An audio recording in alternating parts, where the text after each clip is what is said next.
You've probably heard the phrase, go heavy or go home. The idea is simple. If you're not lifting the heaviest weight possible, you're wasting your time. Lighter weights are seen as pointless, almost like fake training. And if you've spent any time in a gym, you've definitely seen this mindset in action. People loading bars far beyond their control, cutting reps short, swinging weights, all in the name of lifting heavy. So that leaves us with an important question. Do lighter weights actually have a place in a serious training program? To answer that, we have to look past gym culture and into the research.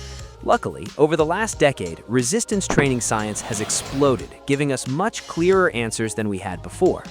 One of the most influential pieces of research on this topic came out in 2016, led by one of the most well-known researchers in muscle hypertrophy, Dr. Brad Schoenfeld. His team published a meta-analysis, meaning they reviewed and combined data from multiple studies to compare muscle growth outcomes between heavy load and light load training. In these studies, heavy loads were defined as lifting at least 65% or more of your 1-rep max, while light loads were anything 60% or less. For clarity, your 1-rep max is the maximum amount of weight you can lift for a single, all-out rep. In total, 10 studies met the criteria for inclusion. Not a massive data set, but solid enough to draw meaningful conclusions. And the results surprised a lot of people. When it came to muscle growth, heavier weights did show a slight advantage, but lighter weights produced very similar hypertrophy overall. In other words, muscles still grew effectively even when the weights were much lighter. And we're not just talking about moderately high reps. Some of the studies included sets of 30, 40, even up to 100 reps taken close to failure. This tells us something important. Muscle growth isn't limited to one narrow rep range. What seemed to matter most wasn't the weight itself, but the total work performed, often referred to as training volume.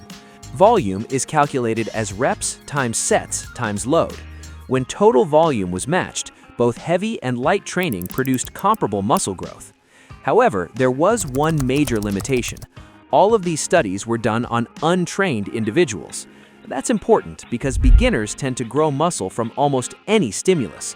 Their potential for adaptation is very high. So the next logical question was, does this still apply to people who already train?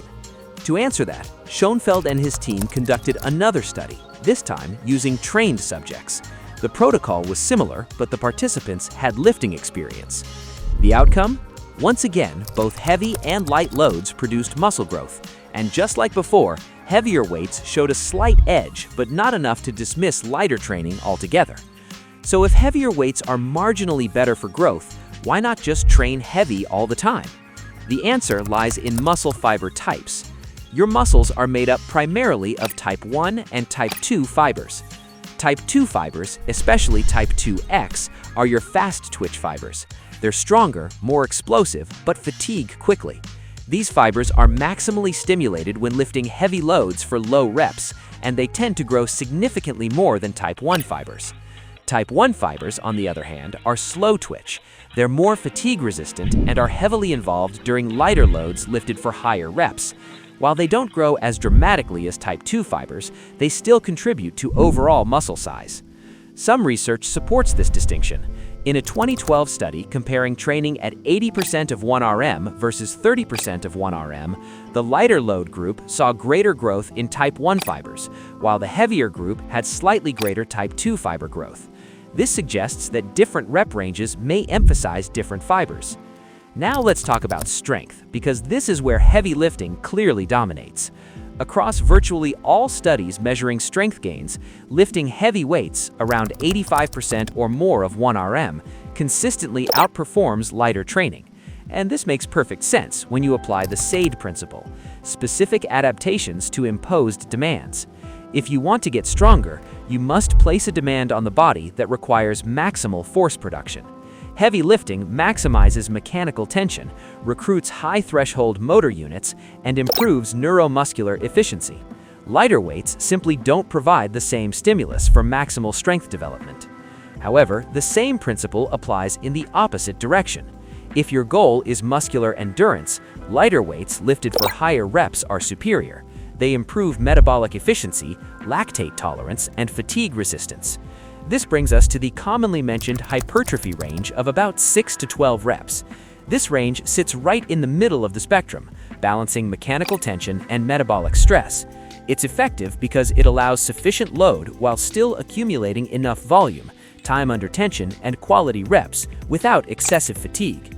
So let's ask the question again. Do lighter weights have a place in your training program? The answer is clearly yes, especially for muscle growth, but the optimal approach depends on your goal.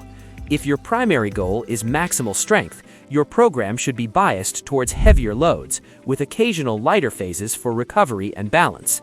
If your goal is muscle size, training across all rep ranges is likely the most effective strategy. If your goal is endurance, lighter weights should dominate, with some heavier work included for structural strength. The key takeaway is simple. No single rep range is superior in all situations. Heavy weights, light weights, and everything in between all provide unique benefits. In fitness, there's almost never a universal answer. Most of the time, the correct answer is just one thing. It depends. Now I want to hear from you. Do you train across different rep ranges, or do you lean heavily towards one style? Let me know your thoughts. And as always, get your protein.